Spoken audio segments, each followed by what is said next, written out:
Yo, what's up mga kaditayan? Welcome back dito sa ating YouTube channel. Kamusta po kayo? At meron tayong dumating na naman na parcel na naman. Ayan. So ano kaya ang laman yan? Buksan natin.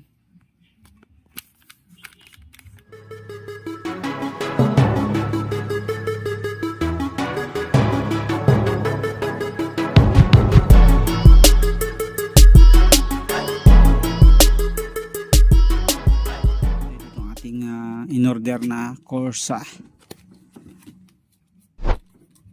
Ayan. So ito na yung latest version ng Corsa, version 3. Ayan, 60G. Yeah. So yan yung palatandaan na ito po ay version 3 na. So napakaganda ng quality ng Corsa, kaya sureball na talagang tatagal. Mga kaduit, papalitan na natin yung busina natin kasi talagang suwangit na yung ating busina. Ayan, pasin nyo yung busina.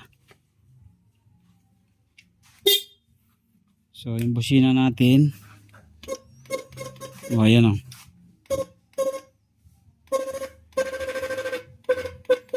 parang naipit na palaka ang busina natin. So papalitan na natin ng bago yan para gumanda-ganda naman yung ating busina. So babaklasin lang natin yung harap, tapos itong isang gilid. Alam ko nandito yun eh. Tapos install natin yung Corsa. So nandito na pala yung ating busina mga katuwita yan. Oh.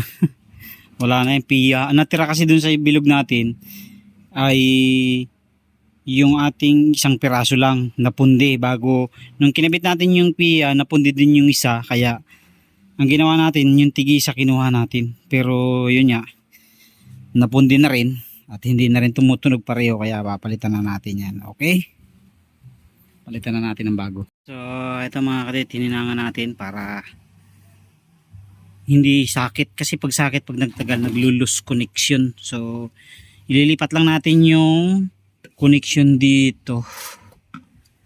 Ayan. To, kukuhanin natin to.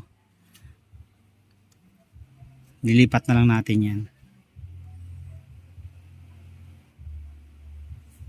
So, ito na mga kaduit, naikabit na natin. Yan, magiging ganyan ang pwesto niya. So, ilalagay na natin doon. Tatanggalin na muna natin tong isa. Ayan. So, tanggalin na muna natin yan. So ito na mga kadit, natanggalan natin yung ating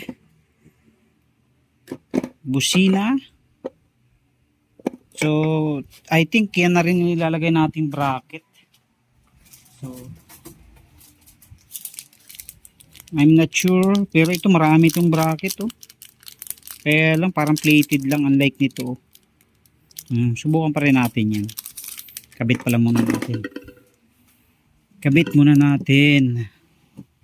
So ito na ang kinabit nating bracket mga kadit. Hindi natin kinabit to kasi mahaba. Ayan o, malaki yung haba nya. So baka sumabit pag ito yung nilagay natin. So ito kasing isang bracket sakto na doon, kaya hindi na natin binago. Okay, so install na natin. Ilagay na muna natin doon. So ayan na mga kaduit, nakikabit na natin. Ayan. So i-install na natin yung wire nya. So since ito ay existing wiring na, hindi na tayo nahirapan pa maglagay. So kung gusto niyo mapanood yung kung paano mag-install nito, marami po tayong, may video po tayo sa YouTube natin. Itong pag-install mismo natin nung nakaraan, nung una pa. So ayan. Wala naman polarity yan, kahit alin yung ilagay nyo dyan ay walang problema. Kahit aling wire nyo may kabit. Ito kasi positive negative to eh. Yan, itong dalawa na to. Galing sa relay yung isa, tapos yung isa galing sa negative. So yan naman, kahit saan nyo ilagay pwede. Kasi ang busina walang polarity. Kahit aling wire magkabaliktaran ng positive negative, okay lang. Kasi yan ay walang polarity. So I'm sure ito ay tatagal na kasi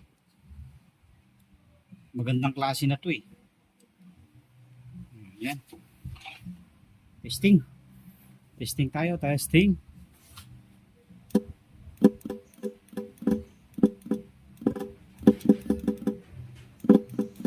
Ayaw.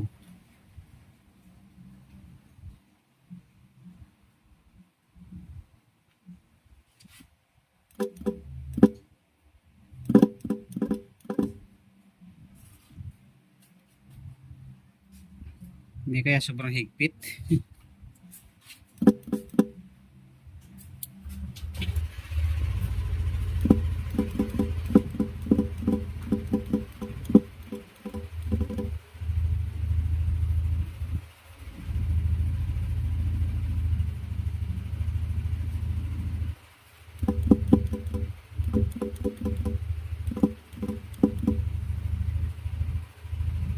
Yata kaya naman natin mga kadoy.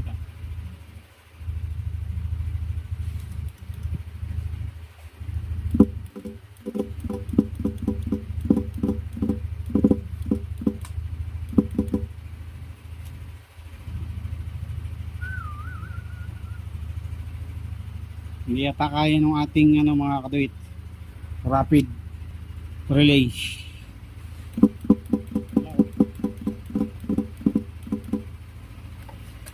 Nagpalit tayo ng relay kasi duda na ako dun sa relay, ayaw talaga, ayaw niyang tumunog ng maayos, kaya nagpalit tayo. Ayaw niyang tumunog ng maganda. So kaya gagawin natin ngayon, papalitan natin ng bago.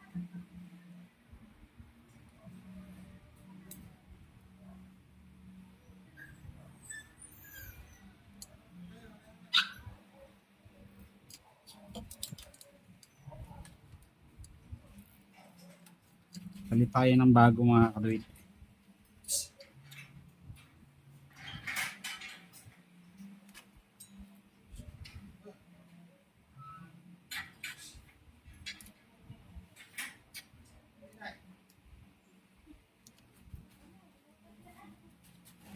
Mas okay na yung sigurado. So ito naman existing na, ito yung 30 natin.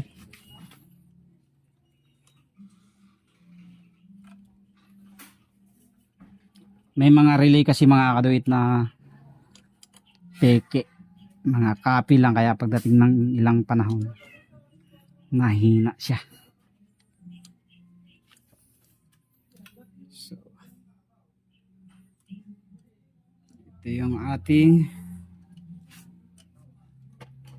wala namang polarity itong wala namang kahit magkabaliktaran yung sa positive negative yan mga kaduit, okay lang yan, walang problema yan. Yung 85-86 kahit magkabaliktaran yan, okay lang, basta ang i-plastar nyo lang una yung 30 at saka 87. Yung 85-86 kahit magkabaliktaran yan, okay lang.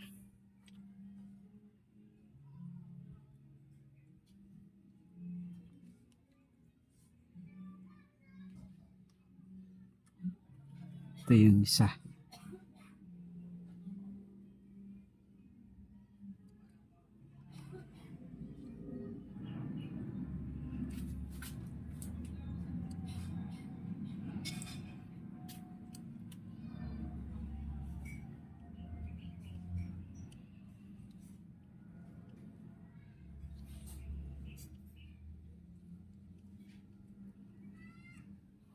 Tapos ito yung isa mga kaduit. Testing tayo.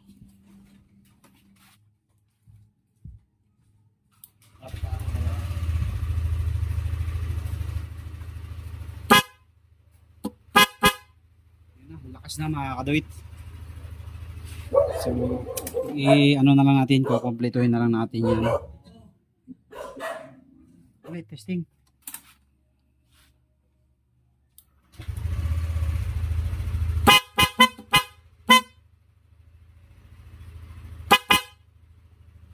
Okay. So ano na lang natin yan, final. Lakas. Grabe.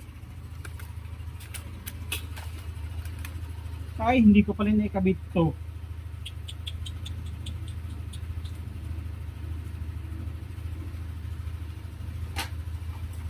Ating passing light.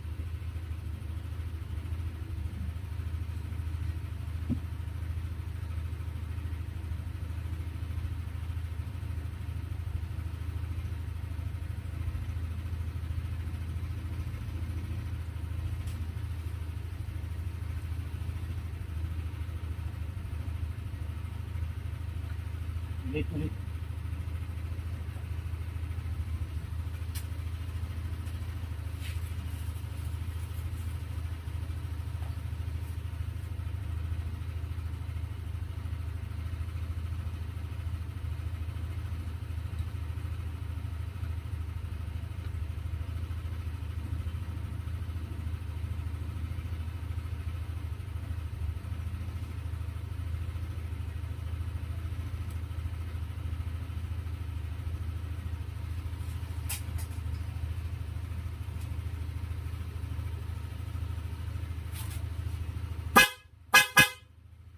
Okay.